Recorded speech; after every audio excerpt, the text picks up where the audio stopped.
नमस्कार दोस्तों, ओम नमः शिवाय। आज हम आपके लिए श्रावण शिव शक्ति की सोमवार व्रत कथा लेकर आए हैं। कथा सुनने के बाद आप हमारे चैनल को सब्सक्राइब करें, बेल आइकन को प्रेस करें ताकि हमारी वीडियो की नोटिफिकेशन सबसे पहले आप तक पहुंचे। वीडियो को लाइक और शेयर जरूर करें।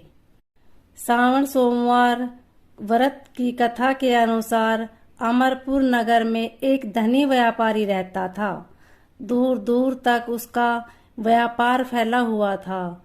नगर में उस व्यापारी का सभी लोग मान सम्मान करते थे। इतना सब कुछ होने पर भी वह व्यापारी अंतर्मन से बहुत दुखी था, क्योंकि उस व्यापारी का कोई पुत्र नहीं था। वह दिन रात उसे एक ही चिंता सताती रहती थी। उसकी मृत्यु के बाद उसके इतने बड़े व्यापार को और धन संपत्ति को कौन संभालेगा। पुत्र पाने की इच्छा से वह व्यापारी प्रति सोमवार भगवान शिव की व्रत पूजा किया करता था। सायकाल को व्यापारी शिव मंदिर में जाकर भगवान शिव के सामने घी का दीपक जलाया करता था। उस व्यापारी की भक्ति देखकर एक दिन पार्वती ने भगवान शिव से कहा, हे प्राणनाथ, यह व्यापारी आपका सच्चा भक्त है। कितने दिनों से यह सोमवार का व्रत और पूजन नियमित कर रहा है। भगवान, आप इन व्यापारी की मनोकामना अवश्य पूर्ण करें। भगवान शिव ने मुस्कुराते हुए कहा, हे पार्वती, इस संसार में सबको अपने कर्म के अनुसार फल की प्राप्ति होती है। प्राणी जैसा कर्म करते हैं उन्हें वैसा ही फल प्राप्त होता है। इसके बावजूद पार्वती जी नहीं मानी। उन्होंने आग्रह करते हुए कहा, नहीं प्राणनाथ, आपको इस व्यापारी की इच्छा पूरी करनी ही पड़ेगी। यह आपका अनंत भगत है। प्रति सोमवार आपका विधिवत व्रत करता है और पूजा अर्चना के बाद आपको भोग लगाकर एक समय भोजन ग्रहण करता है। आपको इसे पुत्र प्राप्ति का वरदान देना ही होगा। पार्वती का इतना आग्रह देखकर भगवान शिव ने कहा, तुम्हारे आग्रह पर मैं इस व्यापारी को पुत्र प्राप्ति का वरदान देता हूँ, लेकिन इसका पुत्र 16 वर्ष से अधिक जीवित नहीं रहेगा। उसी रात भगवान शिव ने सौपन में उस व्यापारी को दर्शन देकर उसे पुत्र प्राप्ति का वरदान दिया और उसके पुत्र के 16 वर्ष तक जीवित रहने की बात। भगवान के वरदान से व्यापारी को खुशी तो हुई, लेकिन पुत्र की अल्पायु की चिंता ने उस खुशी को नष्ट कर दिया। व्यापारी पहले की तरह सोमवार का विधिवत व्रत करता रहा। कुछ महीने पश्चात उसके घर अति सुंदर पुत्र उत्पन्न हुआ। पुत्र जन्म से व्यापारी के घर में खुशियां भर गई। बहुत धूमधाम से पुत्र जन्म का समारोह मनाया गया। व्यापारी को पुत्र जन्म की अधिक खुशी नहीं हुई, क्योंकि उसे पुत्र की अल्पायु के रहस्य का पता था। यह रहस्य घर में किसी को नहीं मालूम था। विद्वान ब्राह्मणों ने उस पुत्र का नाम अमर रखा। जब अमर 12 वर्ष का हुआ तो शिक्षा के लिए उसे वाराणसी भेजने का निश्चय हुआ। व्यापारी ने अमर के मामा दीपचंद को बुलाया और कहा कि अमर को शिक्षा प्राप्त कराने के लिए वाराणसी छोड़ आओ। अमर अपने मामा के साथ शिक्षा प्राप्त करने के लिए चल दिया। रास्ते में जहाँ भी अमर और दीपचंद रात्रि विश्राम के लिए ठहरते, वही यज्ञ करते और ब्राह्मणों को भोजन कराते थे। लंबी यात्रा के बाद अमर और दीपचंद एक नगर में पहुँचे। उस नगर के राजा की कन्या के विवाह की खुशी में पूरे नगर को सजाया गया।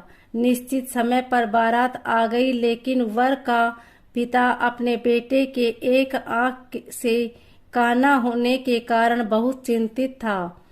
उसे इस बात का भय सता रहा था कि राजा को इस बात का पता चलने पर कहीं वह विवाह से इनकार न कर दे, इससे उनकी बदनामी होगी।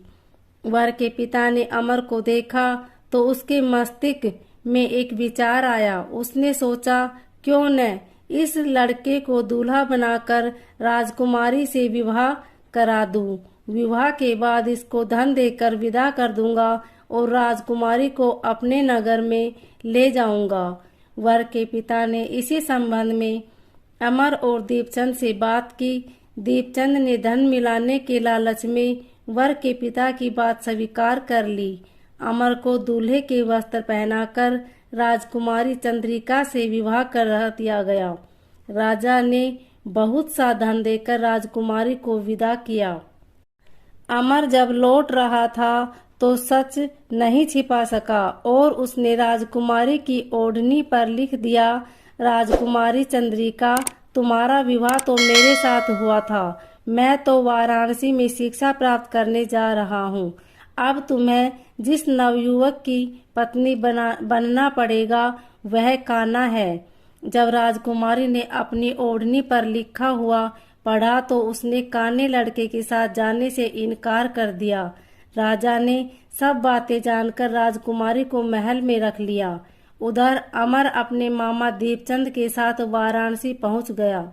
अमर ने गुरुकुल में पढ़ना शुरू कर दिया। जब अमर की आयु 16 वर्ष पूरी हुई तो उसने एक यज्ञ किया। यज्ञ की समाप्ति पर ब्राह्मणों को भोजन कराया और खूब अन्न वस्त्र दान किए। रात में अमर अपने शयन कक्ष में सो गया। शिव के वरदान के अनुसार शयन अवस्था में ही पखेरु उड़ गए। सूर्योदय पर मामा अमर को मृत देखकर रोने पीटने लगा।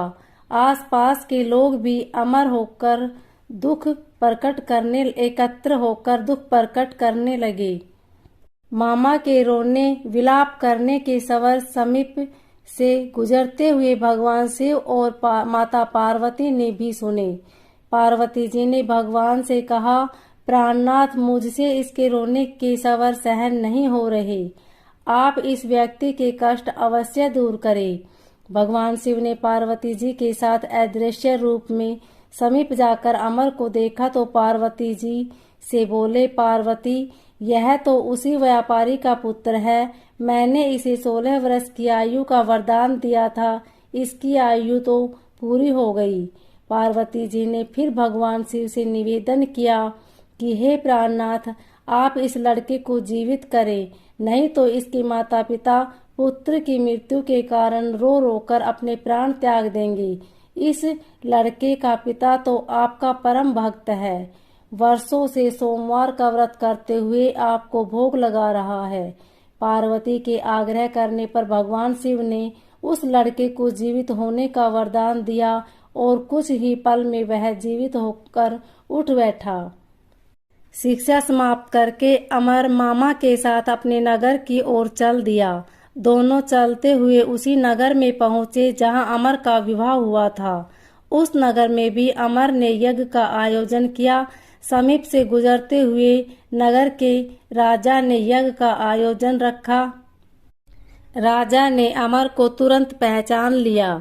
यज्ञ समाप्त होने पर राजा अमर और उसके मामा को महल में ले गया और कुछ दिन उन्हें महल में रखकर बहुत सा धन वस्त्र देकर राजकुमारी के साथ विदा किया।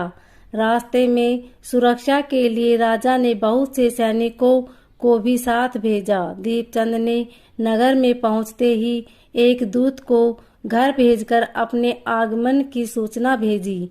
अपने बेटे अमर के जीवित वापस लौटने की सूचना से व्यापारी बहुत प्रसन्न हुआ। व्यापारी ने अपनी पत्नी के साथ स्वयं को एक कमरे में बंद कर रखा था। भूखे प्यासे रहकर व्यापारी और उसकी पत्नी बेटे की प्रतीक्षा कर रहे थे।